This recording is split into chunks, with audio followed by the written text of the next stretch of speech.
अस्सलाम वालेकुम। Learn English with Nabeel में खुश आमदीद। आज हम सीखेंगे इनडायरेक्ट स्पीच में टेंस कब नहीं बदलता। कौन से दो खास केसेस है एग्जाम्पल के साथ बिल्कुल आसान अंदाज में। उसूल टेंस कब नहीं बदलता। आमतौर पर इनडायरेक्ट स्पीच में टेंस एक स्टेप पीछे जाता है, लेकिन दो खास सूरतों में टेंस नहीं बदलता। केस नंबर 1, जब रिपोर्टिंग वर्ब प्रेजेंट या फ्यूचर टेंस में हो। केस 2, जब कोई बात यूनिवर्सल ट्रुथ या हैबिट हो। केस 1, जब रिपोर्टिंग वर्ब प्रेजेंट या फ्यूचर टेंस में हो।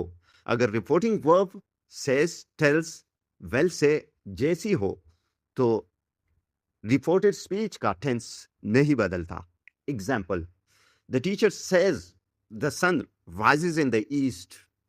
Indirect, the teacher says that the sun rises in the east.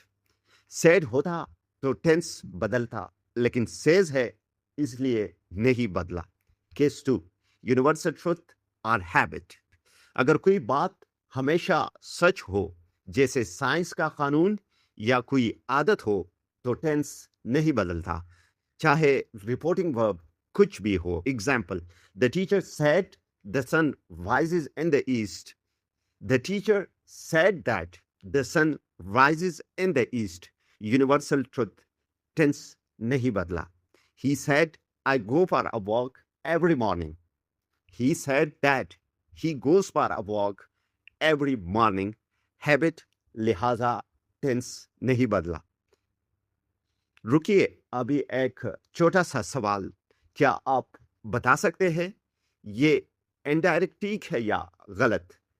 She says water boils at 100 degree centigrade. She says that water boiled at 100 degree centigrade. या गलत? जवाब अभी आ रहा है, देखते रहिए।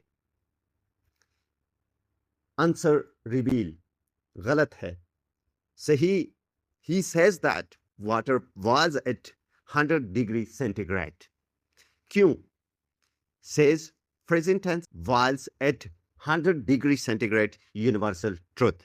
दोनों केसेस लागू है, इसलिए टेंस बिल्कुल नहीं बदलता। याद रखिए, जब रिपोर्टिंग वर्ब प्रेजेंट या फ्यूचर टेंस में हो तो टेंस मत बदलो। इसी तरह अगर रिपोर्टेड क्लास में यूनिवर्सल ट्रुथ हो तो भी टेंस मत बदलो। आज आपने सीखा कि इनडायरेक्ट स्पीच में हर बार टेंस नहीं बदलता। ये रूल याद रखिए, एग्जाम में बहुत काम आएगा। अगर आप इंग्लिश ग्रामर आसान अंदाज में सीखना चाहते हैं तो अभी सब्सक्राइब करें। अगली वीडियो में मिलते हैं। अल्लाह हाफिज।